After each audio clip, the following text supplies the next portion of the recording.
واقعہ کربلا تاریخ کا دردناک واقعہ ہے۔ یہ اقتدار کی جنگ نہیں تھی، اقدار کی جنگ تھی۔ دو شخصیتوں کی لڑائی نہیں تھی، دو نظریات کا ٹکراؤ تھا۔ یہ حق اور باطل کا معرکہ تھا۔ یزید ظلم کا استعارہ ہے، حسین ابن علی امن کی علامت ہے۔ یزید جبر کا پتلا ہے، حسین صبر کا پیکر ہے۔ یزید اپنی بدطینت فطرت اور اپنی طبع ناہموار کے باعث دنیا پر ذلت و رسوائی، ظلم، جبر، جور و زیادتی کی علامت بن کے ابھرا، اور حسین ابن علی رضی اللہ تعالی عنہ حق و صداقت کا نشان بن کے ابھرا۔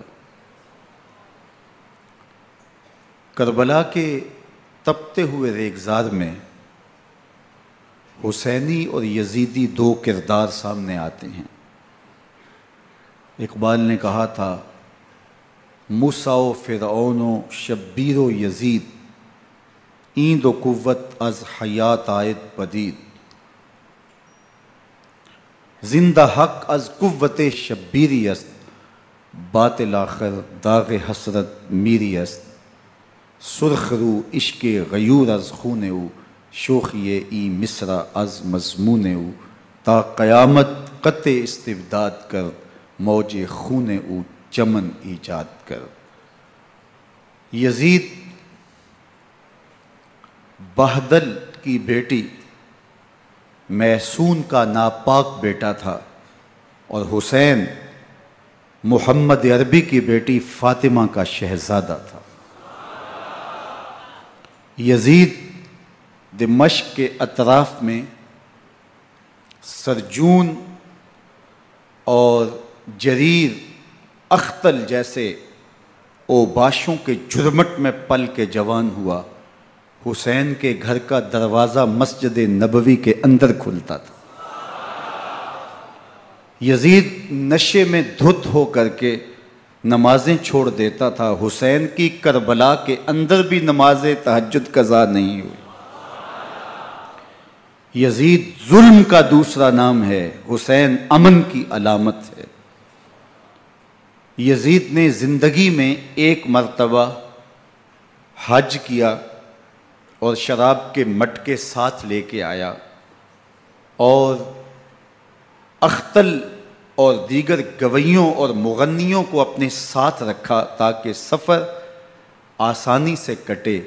حسین ابن علی نے 25 حج سواری ہونے کے باوجود پیدل کیے۔ یزید حج بیت اللہ کے بعد مدینہ المنورہ آیا اور شراب کی ایک مجلس بپا کی۔ حضرت امام حسین رضی اللہ تعالی عنہ جب وہاں پہنچے تو شراب کی پھیلی ہوئی بدبو کو محسوس کرتے ہوئے فرمایا، یہ بو کیسی ہے؟ تو نشے میں دھت یزید بولا، یہ شام میں بنتی ہے، اور ایک جام منگوایا اور اس کو پیتے ہوئے دوسرا جام حضرت امام حسین رضی اللہ تعالی عنہ کی طرف بڑھاتے ہوئے کہا، ابا عبداللہ لیجئے۔ تو حضرت امام حسین رضی اللہ تعالی عنہ نے فرمایا، میں اس کی طرف دیکھتا بھی نہیں ہوں، اور پھر وہ عشقی اشعار پڑھنے لگا۔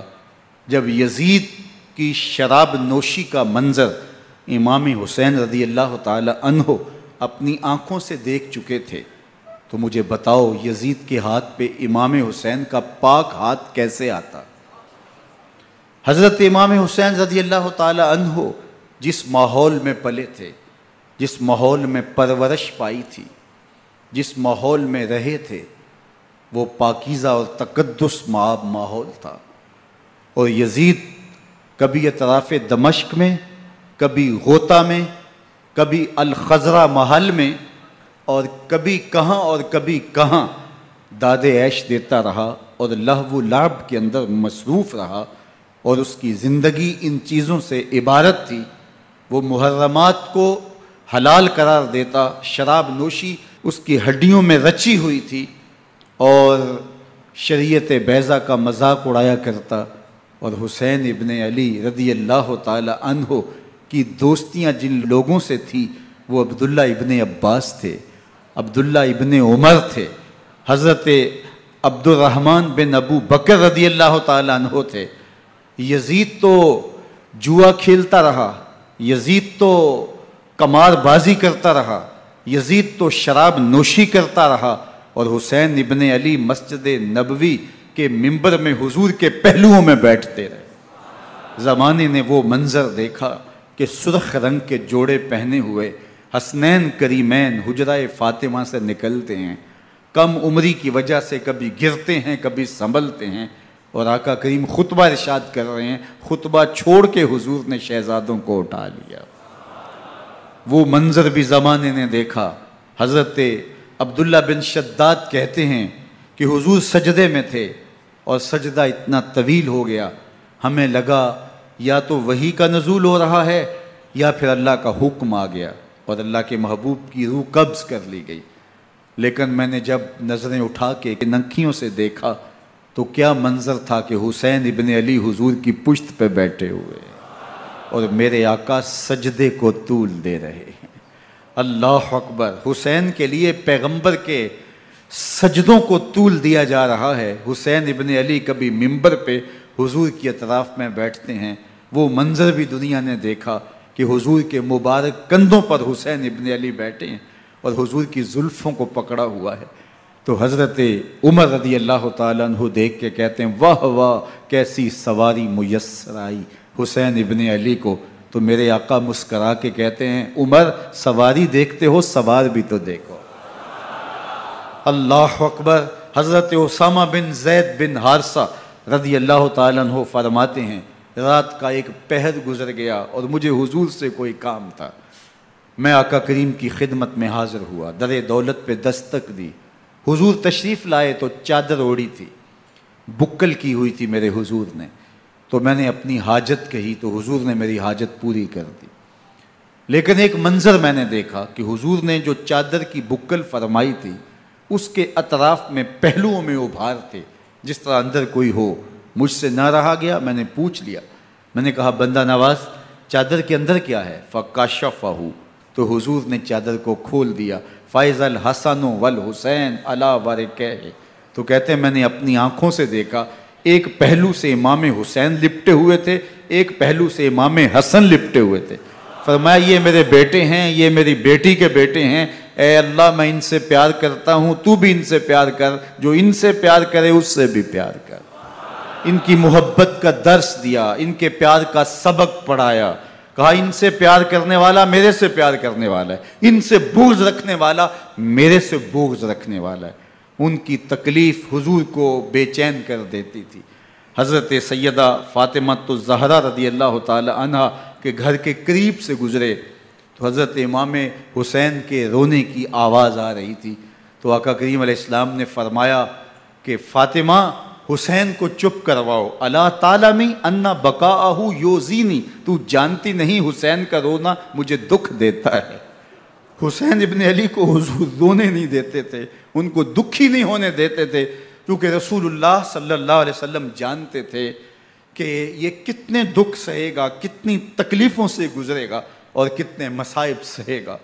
زمانے نے وہ گھڑیاں بھی دیکھیں کہ حضرت حذیفہ بن یمان رضی اللہ تعالیٰ عنہ فرماتے ہیں کہ میں حضور کی خدمت میں نماز مغرب کی ادائیگی کے لیے حاضر ہوا، اور میں نے یہ اجازت خاص طور پہ اپنی ماں سے اس شرط پہ لی تھی کہ امی آپ مجھے اجازت دیں، میں حضور کی خدمت میں حاضر ہوتا ہوں، مغرب کی نماز بھی ادا کروں گا اور پھر حضور سے عرض کروں گا حضور میرے لیے اور میری ماں کے لیے بخشش کی دعا کر دیجئے۔ ماں نے اس شرط پہ اجازت دے دی اور میں حضور کی خدمت میں آ گیا، نماز مغرب ادا کی، سلام پھرا تو میرے دل میں آرزو تھی میں حضور سے عرض کروں حضور میرے لیے اور میری ماں کے لیے مغفرت کی بخشش کی دعا کر دیں، لیکن حضور عبادات میں ذکر میں نوافل میں ایسے مشغول ہوئے کہ میں آرزو رکھنے کے باوجود بھی عرض نہ کر سکا۔ خیر نماز عشاء کا وقت ہوا، اذان پکاری گئی، حضور مصلی پہ آئے، نماز پڑھی، سلام پھرا، تو میرے دل میں پھر خیال آیا کہ ماں سے ایک نماز کی چھٹی لی تھی، نمازیں بھی 2 ہو گئیں، ماں نے جاتے پوچھنا ہے حضور سے میرے لیے اور اپنے لیے مغفرت کی، بخشش کی دعا کروائی تھی، تو کیا جواب دوں گا؟ اور حضور اٹھے اور کاشانہ اقدس کی طرف چل دیے۔ اب میرے دل میں یہ خیال رہ کے آ رہا تھا کہ ماں کو کیا جواب دوں گا، میں تو حضور سے بخشش و مغفرت کی دعا کروا ہی نہیں سکا۔ جب حضور چل پڑے تو غیر ارادی طور پہ میں بھی حضور کے پیچھے چل پڑا۔ چلنے میں تھوڑی سی رفتار تیز ہو گئی جس سے قدموں کی آہٹ پیدا ہوئی، تو جب آواز پیدا ہوئی تو حضور نے رخ پھیرے بغیر فرمایا من ھذا، میرے پیچھے پیچھے کون آ رہا ہے؟ پھر خود ہی کہا حذیفہ تو نہیں؟ تو میرا دل دھڑک رہا تھا، قل تو نعم، میں نے کہا جی حضور میں حذیفہ ہوں۔ فرمایا ما حاجتک غفر اللہ لک ولامک، کیا کام ہے؟ اللہ تجھے بھی بخش دے، تیری ماں کو بھی بخش دے۔ اب جو کام تھا وہ جنبش لب سے پہلے ہی ہو گیا، یہاں تو لفظوں کا سہارا بھی نہیں لینا پڑتا، وہ بند لبوں کی بولیاں بھی سنتے ہیں۔ اقبال بولا ہے فروغت صبح آثار و دہور، چشم تو بی نندائے ما فی الصدور، تیری نظر تو سینوں کے چھپے راز بھی دیکھتی ہے۔ تو کہا ما حاجتوں کا غفر اللہ لک ولامک، اللہ تجھے بخش دے، تیری ماں کی بھی مغفرت کر دے، کیا کام ہے؟ اب جو کام تھا وہ تو ہو گیا۔ تو میرے حضور نے ارشاد فرمایا حذیفہ سنو، ابھی ایک فرشتہ آیا ہے جو اس سے قبل دھرتی پر پہلے کبھی نہیں آیا، آج پہلی مرتبہ اللہ سے اجازت لے کے 2 کام کرنے آیا ہے، ایک تو مجھے سلام کرنے آیا ہے اور دوسرا خوشخبری دینے آیا ہے کہ آپ کی بیٹی فاطمہ جنتی عورتوں کی سردار ہے اور حسن اور حسین جنتی جوانوں کے سردار۔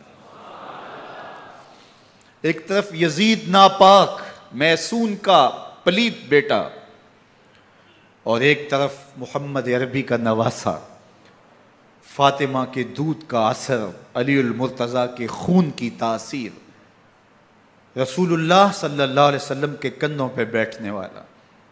ایک دن حضور نے امام حسین رضی اللہ تعالیٰ عنہ کے ہاتھ پکڑ لیے اور ان کے پاؤں اپنے پاؤں پہ رکھے اور پھر فرمایا بیٹے آگے بڑھو، اور ان کے پاؤں حضور کی پنڈلیوں پہ آئے، پھر کہا بیٹے اور آگے بڑھو، حتیٰ کہ ان کے پاؤں حضور کی رانوں پہ آئے، پھر فرمایا بیٹا اور آگے بڑھو، تو ان کے پاؤں حضور کے مبارک بطن اقدس پہ آئے، پھر بازوؤں کو کھینچ کے اپنے قریب کیا اور حسین ابن علی کے منہ میں اپنی زبان رکھ دی، اور وہ اس طرح چوس رہے تھے جس طرح کھجور چوسی جاتی ہے۔ تو اللہ کے محبوب علیہ السلام نے حسین ابن علی کو اپنی زبان کا لعاب دہن دے کر کے، وہ شیر رحمت دے کر کے، وہ کوثر و تسلیم سے پاکیزہ تر آب رحمت عطا کر کے ان کی ہمیشہ کے لیے پیاس بجھا دی، تاکہ کل کربلا کے تپتے ہوئے ریگزار میں حسین ابن علی کو پیاس کی شدت تنگ نہ کرے اور پائے استقلال میں لغزش نہ آنے پائے۔ ان نازوں سے پالے ہوئے حسین کو، ان محبتوں سے پالے ہوئے حسین ابن علی کو امتحان بھی اتنے بڑے درپیش تھے۔ یاری تیری سونا پر ازمیشاں تیریاں اگ، سونا پرکھیا جامدہ ہے نال اگاں دے لگ۔ جتنا بڑا شخص ہوتا ہے اتنی آزمائشیں بھی بڑی ہوتی ہیں۔ پیغمبر رحمت کی آغوش میں کھیلنے والا، حجرہ فاطمہ کا جانشین، مصلی رسول کا وارث، منبر رسول صلی اللہ علیہ وآلہ وسلم پر حضور کے مبارک پہلو اور گود میں بیٹھنے والا حسین، حضور کی زبان چوسنے والا حسین، حضور کے کندھوں پہ سواری کرنے والا حسین، آقا کریم علیہ الصلوۃ والسلام کے مبارک سجدے کی حالت کے اندر حضور کی پشت پہ کھیلنے والا حسین، جس حسین کا دروازہ مسجد نبوی کے اندر کھلتا تھا اور یزید کی کرتوتوں کے چشم دید گواہ تھے۔ یزید جب تخت نشین ہوتا ہے تو اسے یہ فکر ہوتی ہے کہ امام حسین، عبداللہ بن زبیر، عبداللہ بن عمر، عبداللہ ابن عباس یہ میری بیعت کریں۔ اور وہ ولید بن عقبہ کو لکھتا ہے کہ ہر صورت میں ان کی بیعت لو، اور اگر بیعت نہ دیں تو سختی کرو۔ حضرت امام حسین رضی اللہ تعالی عنہ کو بلاوا آتا ہے کہ آپ کو دارالامارت میں گورنر ہاؤس میں بلایا جا رہا ہے، ولید بن عقبہ کا پیغام آپ کو پہنچتا ہے۔ آپ اس وقت فرماتے ہیں کہ اس وقت جو پیغام پہنچا ہے وہ کسی خطرے سے خالی نہیں ہے، تو کچھ سواروں کو ساتھ لیا، کہا تم دارالامارت کے باہر کھڑے رہنا، اگر میری آواز بلند ہوئی تو اندر آ جانا، ورنہ تم انتظار کرنا۔ آپ اندر گئے۔ ولید بن عقبہ نے مروان کو بھی بلایا تھا۔ مروان بن حکم یہ گورنر مدینہ ولید سے پہلے رہ چکا ہے، تو اس نے مشورہ دیا کہ سختی کی جائے۔ خیر ولید بن عقبہ نے کہا کہ یہ خط ہے، حضرت امیر معاویہ کا انتقال ہو گیا اور یزید تخت نشین ہوا ہے، لہٰذا وہ آپ سے بیعت کا مطالبہ کرتا ہے۔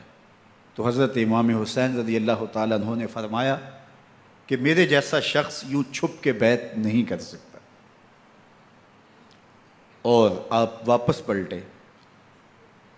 مروان بن حکم نے ولید بن عقبہ کو کہا کہ یہ موقع ہے جانے نہ دیا جائے، اگر یہ نکل گئے تو دوبارہ تم قابو نہیں پا سکو گے، اور انہیں یہیں قتل کر دیا جائے۔ حضرت امام حسین رضی اللہ تعالیٰ عنہ نے یہ بات سن لی۔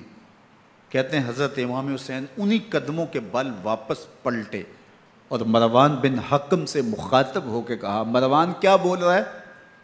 وہ خاموش ہو گیا۔ فرمایا تو جانتا نہیں ہم کون ہیں؟ آنا حسین ابن علی ابن ابی طالب، میں حسین ہوں، میں علی کا بیٹا ہوں، ہمارے گھر میں قرآن اترتا رہا ہے، وحی کا نزول ہوتا رہا ہے، اور یزید فاسق ہے، فاجر ہے، مسلمانوں کا قاتل ہے اور شرابی ہے، میں ڈنکے کی چوٹ پہ یزید کی بیعت سے انکار کرتا ہوں۔ بس حیدری کچھار سے محمدی شیر نکل آیا ہے۔ اب اوسان خطا ہو گئے، راستہ چھوڑ دیا، واپس آئے، سیدہ زینب سے ملے، کہا مدینے کو چھوڑنا پڑے گا۔ کہا بھیا کیا ہوا؟ کہا یزید بیعت لینے پہ مصر ہے اور میں کسی صورت بھی بیعت نہیں کروں گا۔ رسول اللہ کا مدینہ ہمارے خون سے لالا زار بنے گا، میں نہیں چاہتا کہ حضور کے شہر نور کی حرمت پامال ہو۔ دوستو وہ کیسا منظر ہوگا جب حسین ابن علی نے آخری حاضری حضور کے روضے پہ دی ہو۔ حاجی یا معتمر 10 دن کے لیے، 8 دن کے لیے، 20 دن کے لیے مدینہ المنورہ عارضی سکونت اختیار کرتا ہے، اور حضور کے روضہ انور سے، اس شہر نور سے، ان گلیوں سے، ان بام و در سے ایسا مانوس ہو جاتا ہے کہ جب واپس پلٹ رہا ہوتا ہے ان دعاؤں کے ساتھ کہ دوبارہ آنا بھی نصیب ہو، اور اسے لگتا ہے کہ میں دوبارہ بھی بلایا جاؤں گا، لیکن اس کے باوجود شہر حبیب چھوڑنا قیامت سے کم نہیں ہوتا۔ اعظم چشتی مرحوم آخری بار جب حضور کے روضہ انور پہ گئے تو بیمار تھے، ویل چیئر پہ تھے۔ باب بقی سے باہر نکلے تو خادم سے کہا کہ میری ویل چیئر پیچھے سے کھینچو تاکہ میرا رخ روضہ انور کی طرف رہے، اور وہ پیچھے سے کھینچتا چلا جا رہا ہے، اور جب باب مکہ سے پیچھے جنت البقیع کے قریب سے گنبد خضرا نگاہوں سے اوجل ہونے لگا تو اعظم چشتی مرحوم نے کہا، جان بدن سے نکلتی ہے اعظم، جان بدن سے نکلتی ہے اعظم، کوئی آسان ہے مدینے سے جدا ہونا، کوئی آسان ہے مدینے سے جدا ہونا۔ یہ اس شخص کی کہانی ہے جو 10 دن، 5 دن، مہینہ، 2 ماہ وہاں رہتا ہے، اور پھر اس شہر کو چھوڑ کے آنا اس کے لیے آسان نہیں ہوتا۔ اور مجھے بتاؤ کہ حسین جو پیدا مدینے میں ہوا، جس کے گھر کا دروازہ مسجد نبوی کے اندر کھلتا تھا، جو مسجد نبوی کے اندر پرورش پا کے جوان ہوتا ہے اور مدینے کی گلیوں میں کھیلتا رہا، اس حسین ابن علی کے لیے مدینہ چھوڑنا، اور پھر وہ اس بات کا علم اور شعور رکھتے تھے کہ یہ آخری بار حضور کے در پہ حاضری ہے، دوبارہ اس شہر نور میں نہیں آ سکوں گا، تو کیا قیامت ہوگی اور کیا منظر ہوگا۔ محمد بن حنفیہ کے علاوہ خاندان نبوت کے جتنے لوگ تھے ان سب نے شہر مدینہ کو الوداع کہا، اور رات کے موقع میں مدینہ المنورہ کو، مسجد نبوی کو چھوڑ کر کے مکہ کی جانب عازم سفر ہوئے۔ 3 شعبان المعظم کو مکہ المکرمہ پہنچتے ہیں، ادھر کوفیوں کے خطوط آنے شروع ہو جاتے ہیں۔ حضرت امام حسین رضی اللہ تعالیٰ عنہ مسلم بن عقیل رضی اللہ تعالیٰ عنہ کو صورتحال معلوم کرنے کے لیے بھیج دیتے ہیں۔ 40,000 کوفی آپ کے ہاتھ پہ بیعت کر لیتے ہیں۔ ادھر 25 پیدل حج کرنے والے حضرت امام حسین 8 ذی الحج کو احرام باندھتے ہیں، لیکن آپ کو پتہ چلتا ہے کہ حاجیوں کے روپ میں قاتل چھپا دیے گئے، تو آپ اس احرام کو حج کی بجائے عمرے میں بدلتے ہیں اور کوفے کی جانب عازم سفر ہوتے ہیں۔ کائنات والو، ذرا سینے پہ ہاتھ رکھ کے دیکھو کہ یہ کتنا مشکل مرحلہ تھا۔ اس دین کی آبرو کو بچانے کے لیے حضرت امام حسین رضی اللہ تعالیٰ عنہ نے کتنا بڑا قدم اٹھایا۔ آپ کے بہی خواہ، دوست، احباب عبداللہ بن عمر یہ سارے روکتے ہیں، عبداللہ بن عباس کہتے ہیں حضرت نہ جائیے، الکوفی لا یوفی، کوفی کبھی وفا نہیں کرتے، آپ کے والد کو وہاں شہید کیا گیا، لیکن آپ ایک فرض کو نبھانے جا رہے ہیں۔ میرے غم گسارو، میرے مہربانوں، نہ روکو مجھ کو جانے دو، مجھے نانے کے دی کی ڈوبتی کشتی بچانے دو، میں جاتا ہوں کہ دنیا پر وفا کا نام رہ جائے، میں رہوں نہ رہوں پر عظمت اسلام رہ جائے۔ میں نہیں جاتا تو نبی کے گھر کی آن جاتی ہے، میں نہیں جاتا تو نبی کے گھر کی آن جاتی ہے، تمہارا دین جاتا ہے، میری غیرت ایمان جاتی ہے۔ حضرت امام حسین یہاں سے چلتے ہیں، ابھی راستے میں ہی پہنچتے ہیں کہ یہ خبر آتی ہے کہ کوفے والوں نے بے وفائی کر دی، حضرت مسلم بن عقیل رضی اللہ تعالیٰ عنہ کو شہید کر دیا گیا، نعمان بن بشیر معزول کر دیے گئے، ابن مرجانہ ابن زیاد وہاں متعین کر دیا گیا جو سخت گیر شخص تھا، اور اس نے لوگوں کو ڈرایا دھمکایا اور کوفے کے لوگوں کے دل بدل گئے اور وہ بیعتیں توڑنے لگے۔ وہ منظر مسجد کوفہ کا کتنا دل گداز تھا، جب امام نماز کے لیے کھڑے ہوئے تو 40,000 لوگ آپ کے پیچھے تھا، جب سلام پھیرا اور امام نے دیکھا کہ پیچھے لوگ نہیں ہیں، پھر لوگوں نے اپنے دروازے بھی بند کر لیے۔ رات کی تنہائیاں ہیں اور حضرت مسلم بن عقیل کو کوئی پناہ دینے والا نہیں ہے، لوگوں نے دروازے بند کر لیے کہ کہیں ہمارے گھر میں نہ آ جائیں اور ہم مشقت اور حکومتی تشدد کا شکار نہ ہوں۔ کتنا دردناک لمحہ ہے حضرت مسلم بن عقیل رضی اللہ تعالیٰ عنہ پہ، اور پھر حضرت مسلم بن عقیل بے دردی سے شہید کر دیے جاتے ہیں۔ آپ ابھی راستے میں ہیں، یہ ساری کہانی پہنچتی ہے کہ حضرت مسلم شہید کر دیے گئے اور بے دردی سے شہید کر دیے گئے۔ وہ جنہوں نے خط لکھے تھے کہ ہم آپ کے ساتھ ہیں اور ہم منتظر ہیں، چشم برا ہیں، آپ کے قدموں کی چاپ سننے کے لیے بےتاب ہیں، آج انہوں نے بیعتیں توڑ دی، 40,000 کوفی منحرف ہو گئے۔ مسجد کوفہ کا وہ منظر کس قدر روح کو تڑپا دینے والا تھا۔ ہم پچھلے سال عصر اور مغرب کے درمیان جب کوفہ پہنچے تو سورج ڈوبنے کے قریب تھا۔ میں نے اپنی زندگی میں اتنا اداس موسم کہیں نہیں دیکھا جتنا اداس موسم کوفے میں دیکھا۔ ایسے لگتا تھا جس طرح کوفے کی آب و ہوا آج بھی شرمندہ ہے۔ جو مسلم بن عقیل اور خاندان نبوت کے ساتھ اہل کوفہ نے کیا، حضرت امام حسین رضی اللہ تعالیٰ عنہ کو ان کے بہی خواہوں نے، اعزاء نے، اقربا نے، دوستوں نے، آوان و انصار نے، ساتھیوں نے کہا کہ حضرت حالات یکسر تبدیل ہو گئے، اب ہمیں مراجعت کر جانی چاہیے، واپس پلٹ جانا چاہیے۔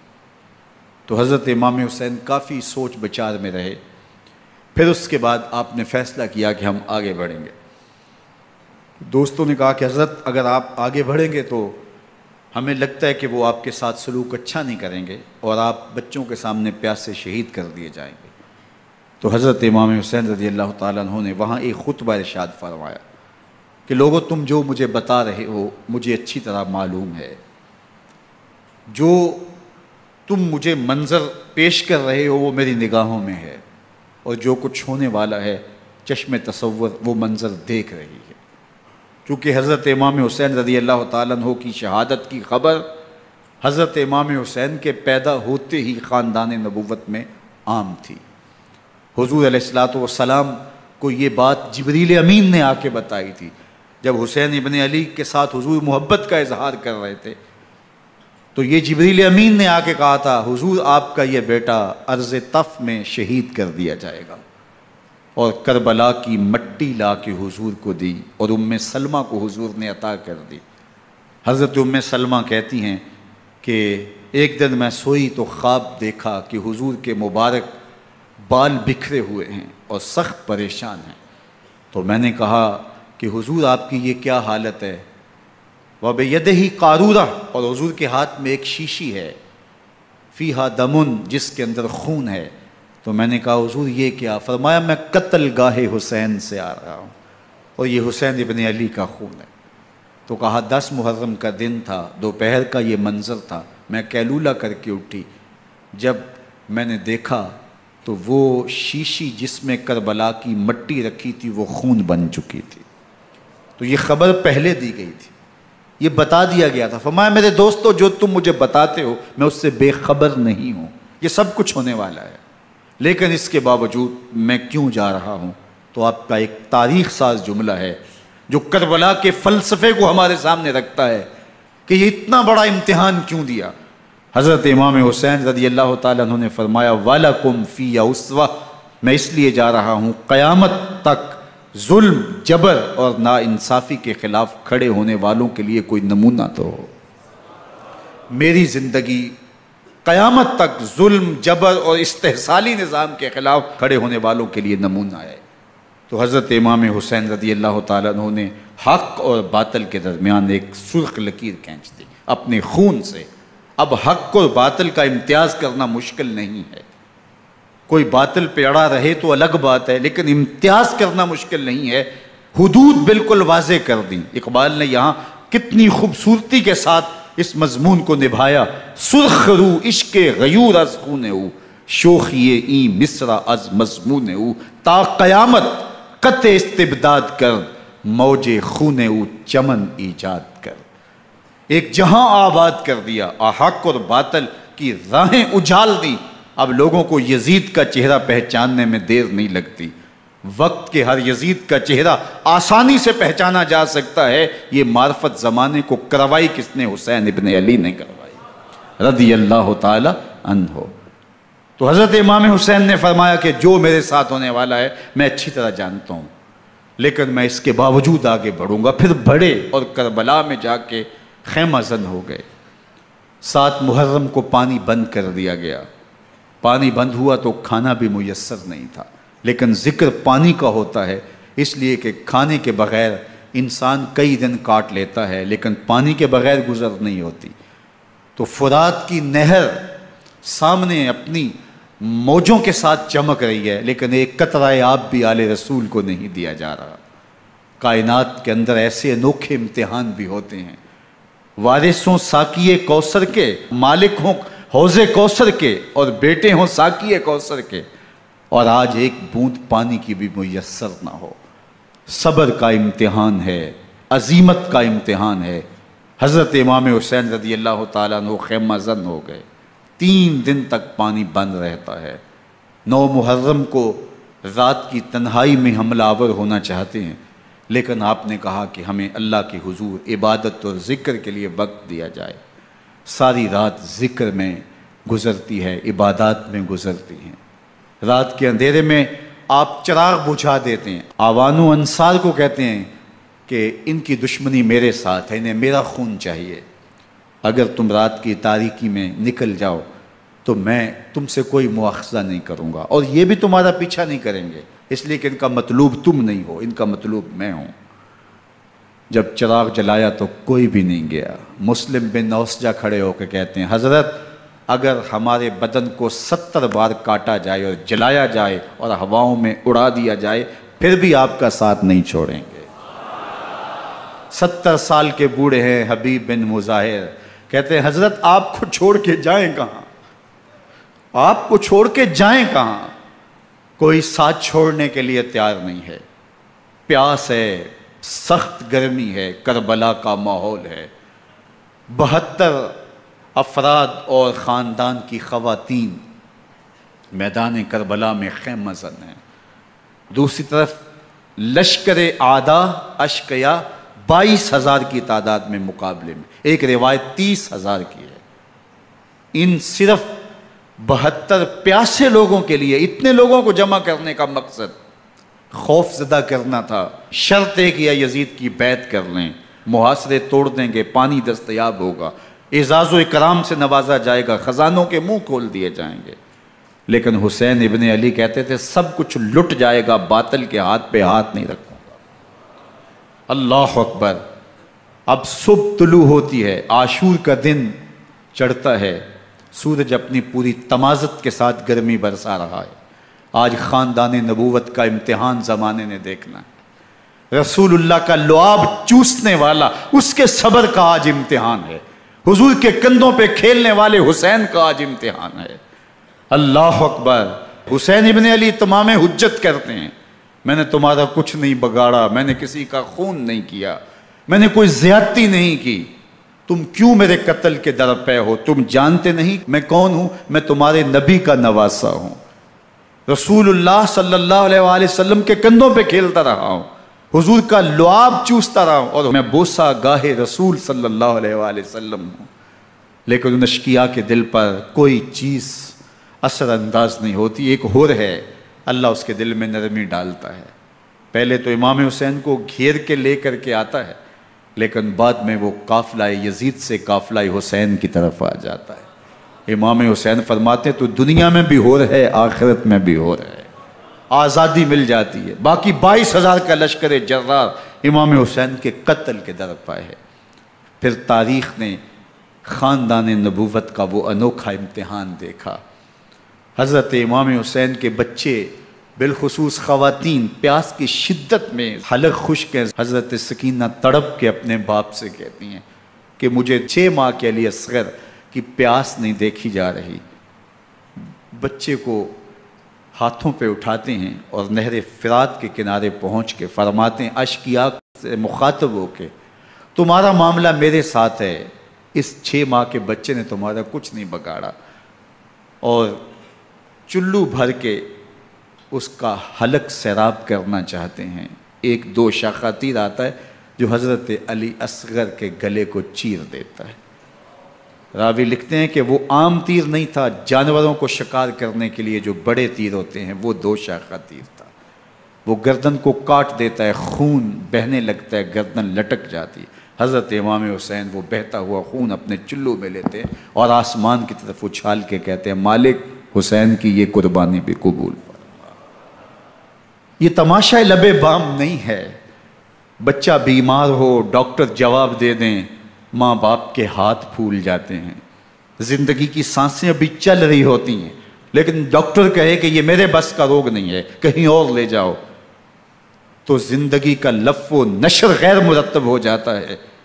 میں سلام پیش نہ کروں حسین ابن علی کو، 6 ماہ کا علی اصغر ہاتھوں میں دم توڑتا ہے، گردن لٹک جاتی ہے، خون بہہ رہا ہے۔ اب خیموں کی طرف بڑھ رہے ہیں لیکن زبان پہ شکایت نہیں ہے، کہتے ہیں مالک حسین کی یہ قربانی قبول کر لے۔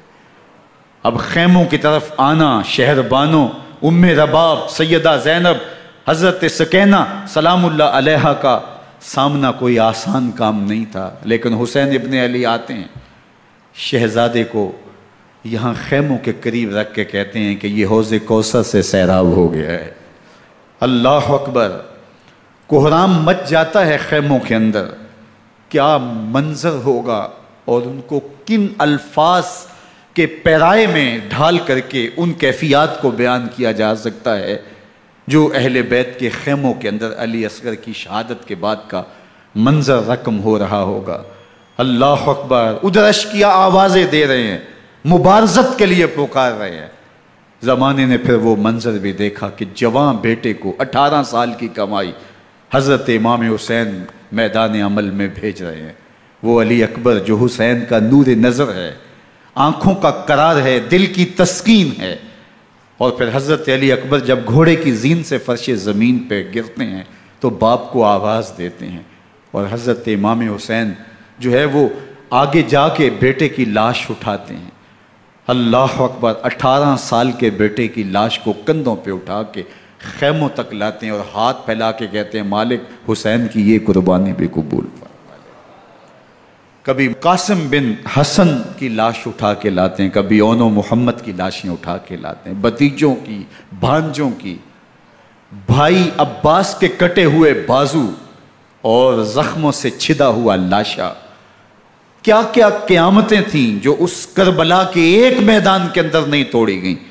حضرت امام حسین پر دکھ پہ دکھ، تکلیفوں پہ تکلیفیں، اب 71 لاشیں اٹھا کے خیموں تک پہنچا چکے، اور ادھر مبارزت کی دعوت دی جا رہی، آؤ میدان عمل میں آؤ، اب دیر کیوں کر رہے ہو۔ رسول اللہ کا حرم، رسول اللہ کی شہزادیاں جو نازوں میں پلی تھیں، وہ کلیاں جو شبنم کا بوجھ بھی گوارا نہیں کر سکتی تھی، آج مصیبتوں کے پہاڑ ٹوٹ گئے۔ حضرت امام حسین کبھی شہربانوں کو، کبھی ام رباب کو دلاسا دیتے ہیں، کبھی حضرت زینب کو کہتے ہیں۔ حضرت زینب کربلا کے اس میدان کے اندر بڑے حوصلے کے ساتھ اپنے بھائی کے ساتھ کھڑی رہی، اپنے 2 بیٹے راہ خدا میں پیش کیے، ان کی لاشیں وصول کیں، لیکن زینب جس جرأت کے ساتھ، جس پامردی کے ساتھ اس سارے منظر کو حوصلے کے ساتھ سہتی رہی، وہ یقیناً حوصلہ سیدہ زینب سلام اللہ علیہا کا ہی ہے۔ لیکن یہ وہ منظر تھا کہ زینب کا دل بھی ڈول گیا جب حسین ابن علی گھوڑے پہ بیٹھنے لگے، اور ان کو گھوڑے میں بٹھانے والا کوئی نہیں تھا، اور جو بھی سوار جاتا پھر واپس اس کی لاش ہی آتی اور حسین ابن علی لے کے آتے۔ آج حسین ابن علی جا رہے ہیں، زندگی کا سارا سرمایہ لٹ رہا ہے، حضرت زینب سلام اللہ علیہا سنبھل نہیں رہی۔ حضرت امام رضی اللہ تعالیٰ عنہ اٹھے اور آپ نے حضرت زینب کو صبر کی تلقین کی اور کہا کہ صبر ہی بہترین ذریعہ ہے اور اللہ کی قربت کا ایک بہترین سبب ہے، اور ان کو صبر کی تلقین کرتے ہوئے فرمایا کہ میرے بعد تم نے اس ذمہ داری کو سنبھالنا ہے، اور ان مخدرات اسلام کی، ان شہزادیوں کے پردے کی تم نے حفاظت کرنی ہے۔ اور پھر گھوڑے کی زین کس کے امام حسین لشکر اشکیا کی طرف بڑھتے ہیں۔ اب خیموں سے سسکیوں کی آواز آ رہی ہے، ان کا سردار، ان کا تاجدار آج سب کو چھوڑ کے کربلا کے میدان کی طرف بڑھ رہا ہے۔ جرم کیا کیا، قصور کیا کیا، اس نے کیا زیادتی کی کہ آج نیزوں اور انیوں کے مقابلے میں 22,000 کا لشکر حضرت امام حسین پہ ٹوٹ پڑتا ہے۔ آپ پھر اتمام حجت کرتے ہیں، میں نے کسی کو قتل نہیں کیا، خون ناحق نہیں بہایا، میرے خون کے درپے کیوں ہو، اپنی آخرت کیوں برباد کرتے ہو، تم جانتے نہیں میں کون ہوں، میں تمہارے نبی کا نواسا ہوں۔ لیکن ابن زیاد کہتا ہے مقابلے میں آؤ۔ پھر حضرت امام حسین رضی اللہ تعالیٰ عنہ مقابلے میں آتے ہیں، اور جب گھوڑے کو ایڑ لگا کے دشمن اشقیاء پہ ٹوٹتے ہیں تو پھر ایسا منظر ہوتا ہے کہ وہ بھیڑ بکریوں کی طرح آگے بھاگتے ہیں۔ 71 زخم کلیجے پہ لیے شجاعت کا یہ پیکر جب میدان میں آتا ہے، آواز آتی، یہ کون ذی وقار ہے، بلا کا شاہ سوار ہے، لباس ہے پھٹا ہوا غبار سے اٹا ہوا، تمام جسم نازنی چدا ہوا کٹا ہوا، یہ نبی کا نور عین ہے، یہ بالیقین حسین ہے، یہ حسین ابن علی ہے رضی اللہ تعالیٰ عنہ۔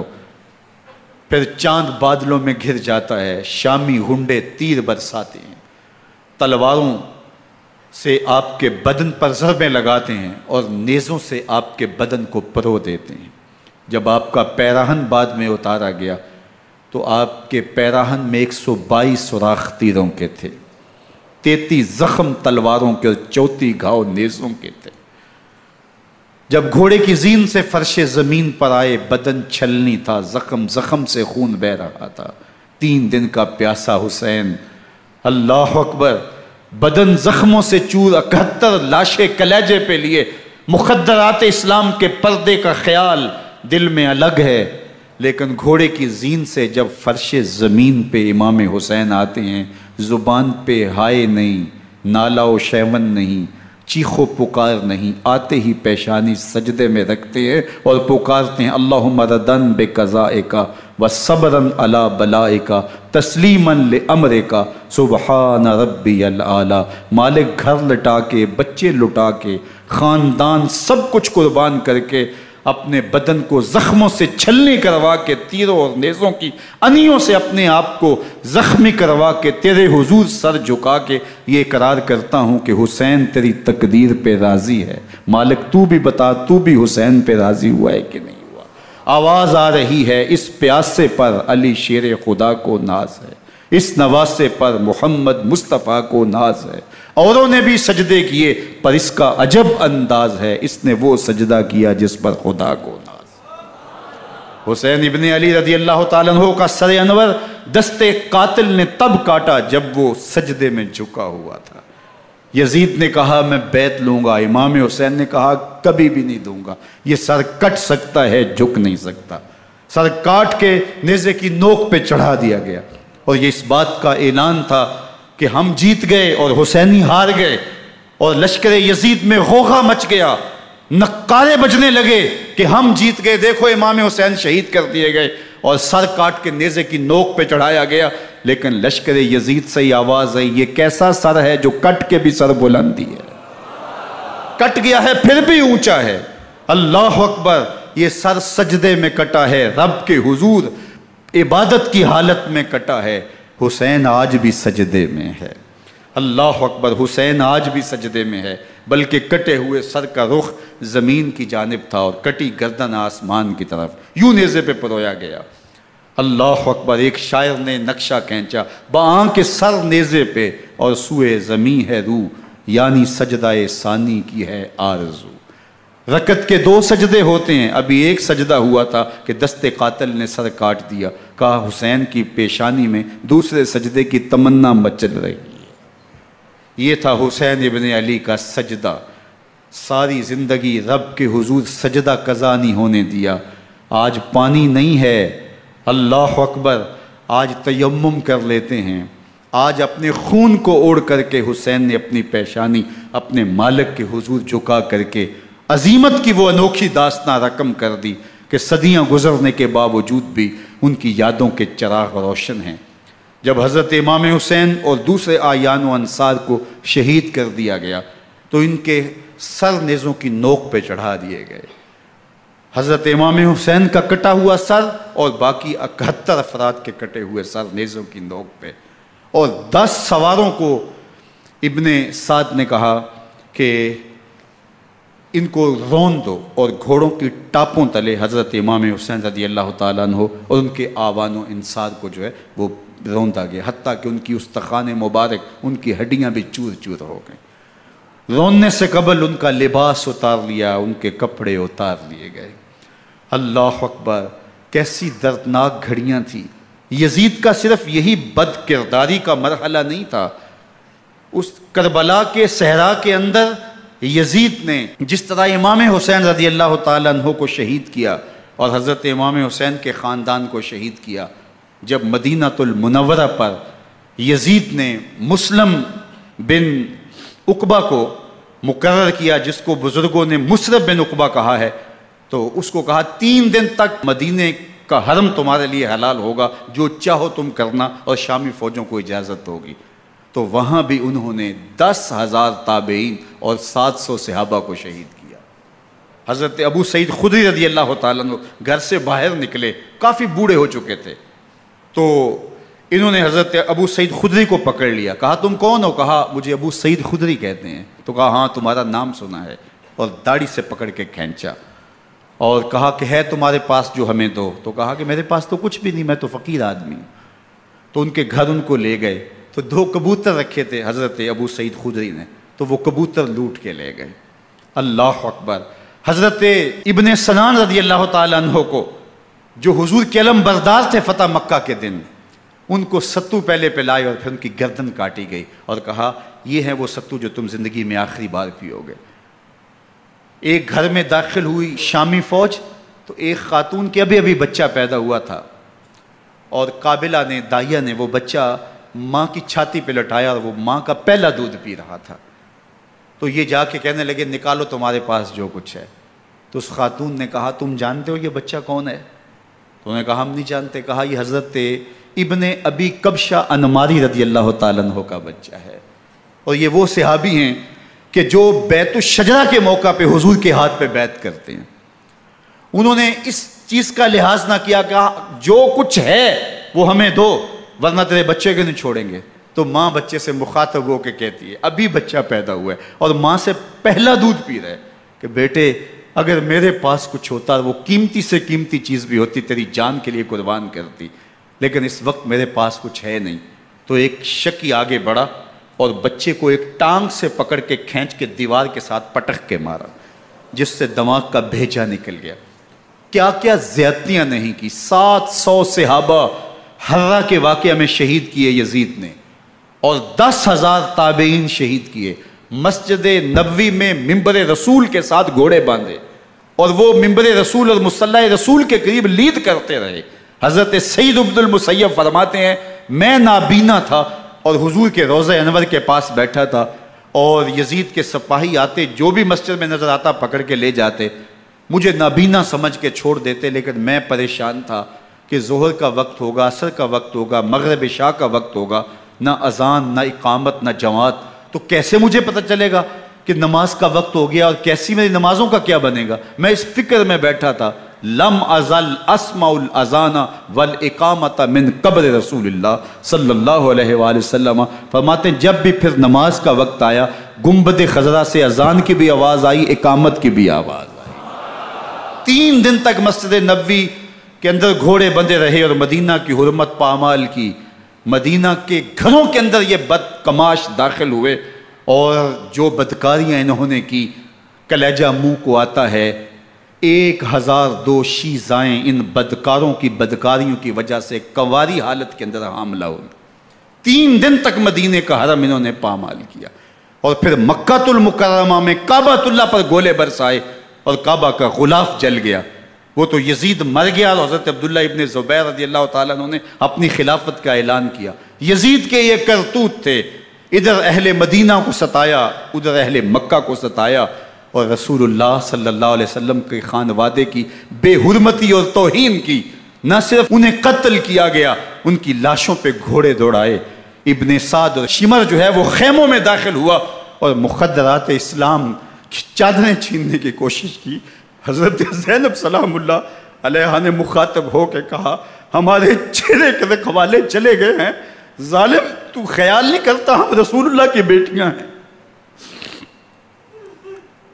حضرت شہربانو، حضرت زین العابدین اور حضرت زینب سلام اللہ علیہم، ان تینوں کو ایک اونٹ پہ باندھا گیا، اور باقی اونٹوں پہ باقی سادات کو، حضور کی شہزادیوں کو باندھا گیا، رسیوں میں جکڑا گیا، اور اونٹوں پہ باندھ کر کے کوفے کی جانب آگے آگے شہیدوں کے سر چل رہے ہیں، اور پیچھے یہ قافلہ چل رہا ہے۔ اور جب یہ قافلہ وہاں سے گزرا جہاں لاشیں پڑی تھی، امام زین العابدین 14 سال کے تھے اور بیمار تھے، اور ان کا حوصلہ نہ ہوا، وہاں غشی ان کے اوپر آنے لگی، اور وہ منظر ابن کثیر نے، باقی لوگوں سب نے لکھا ہے کہ پھر جب ان کی یہ حالت ہوئی تو پھر سیدہ زینب سلام اللہ علیہ، جنہوں نے ابھی تک بڑے حوصلے کے ساتھ ساری مشکلات کا مقابلہ کیا تھا، اب ان کے بندھن ٹوٹ گئے اور آنکھوں سے آنسو بہنے لگے، اور سیدہ زینب نے امام حسین رضی اللہ تعالیٰ عنہ کی لاش پہ کھڑے ہو کے، اور وہ روندی ہوئی لاش، ٹوٹی ہوئی ہڈیاں، اور وہ برینا بدن، کٹا ہوا سر نیزے کی نوک پہ، اور لاش یہ پڑی ہے، تو حضرت سیدہ زینب نے مدینے کی طرف منہ کر کے جو ہے وہ حضور سے فریاد کی، یا محمد آہو، یا محمد آہو، ھذا حسین بالآراء مزمل بالدماء، یا محمد آہو بناتوں کا سبایا۔ یا رسول اللہ، اے پیارے آقا، یا جد آہو، اے ہمارے نانا محترم، یہ دیکھیے آپ کا حسین پڑا ہوا ہے، بدن سے کپڑے اتار لیے گئے، خاک ہوائیں اڑا رہی ہیں، اور اس کے اوپر چادر جو ہے وہ مٹی کی پڑ گئی ہے۔ حضور آپ کی اولاد کاٹ دی گئی، اور پھر کہا بناتوں کا سبایا، حضور دیکھیے آپ کی بیٹیوں کے ہاتھ باندھ دیے گئے ہیں، اونٹوں پہ کس دیا گیا ہے، سر شہیدہ آگے آگے چل رہے ہیں، اور حضرت سیدنا امام حسین کا آگے آگے سر ہے۔ راستے کے اندر ایک جگہ آئی، رات گزری اور ان کو اتارا گیا۔ رات کا موقع تھا، ایک خاتون آئی اور اس نے کوئی کھانا پیش کیا ان کو، اور کہا کہ میں کسی زمانے میں حضرت سیدہ فاطمہ زہرا کی نوکری کیا کرتی تھی، ان کی لونڈی تھی، ان کی کنیز تھی، اور آج مجھے پتہ چلا کہ آپ لوگ گزر رہے ہیں، تو میں نے کہا کہ میں اپنی مخدومہ کے خاندان کی خدمت کروں۔ اور پھر اس نے کہا کہ اس وقت سیدہ کی گود میں ایک 6-7 ماہ کی بچی تھی جس کو زینب کہا کرتے تھے، تو سیدہ زینب نے کہا کہ اماں اگر پہچانتی ہو تو وہ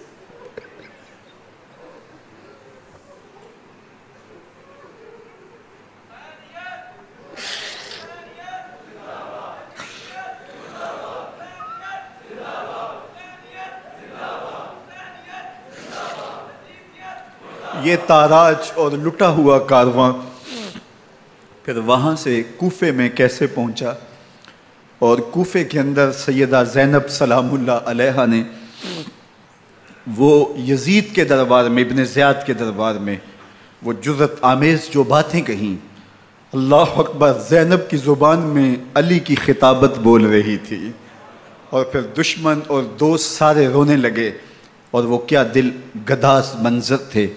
اور پھر یہ سروں کا قافلہ اور سادات کرام کا مشکیں کسی ہوئی ہیں اور اونٹوں پہ باندھے ہوئے، ان کو وہاں سے پھر قادسیہ، اور قادسیہ سے پھر دمشق یزید کے دربار میں پہنچایا گیا، اور وہاں سے یہ لٹے ہوئے خانمہ برباد تاراج لوگ مدینہ المنورہ میں کیسے پہنچے، اور اہل مدینہ نے کیسے استقبال کیا، اور وہ منظر کتنا دلگداز تھا جب اہل مدینہ زینب سے پوچھتے تھے زینب حسین کہاں ہے؟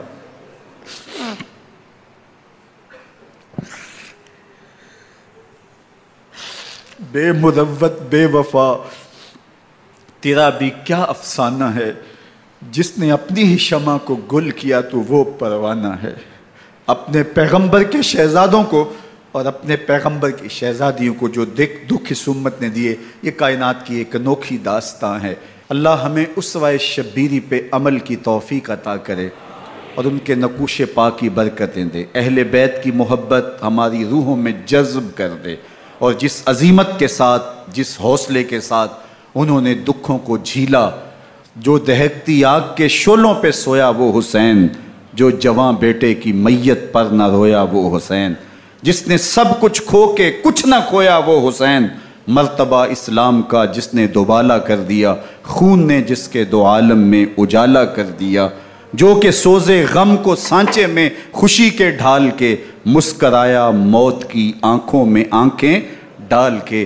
اے حسین ابن علی تم پر سلام، نازش آل نبی تم پر سلام۔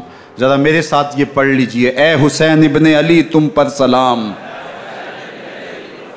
نازش آل نبی تم پر سلام، تم پہ لاکھوں رحمتیں لاکھوں سلام، اے شہیدان محبت کے امام، لالا گوں لالا بدن لالا کفن، اے چمن اندر چمن، زندگی ہی زندگی تیری حیات، ہے حیات اندر حیات اندر حیات، افتخار ملت بیضا ہے تو، رب کعبہ کی قسم یکتا ہے تو، فخر کا دل میں دریچہ باز کرنا چاہیے، جن کا تو آقا ہے ان کو ناز کرنا چاہیے۔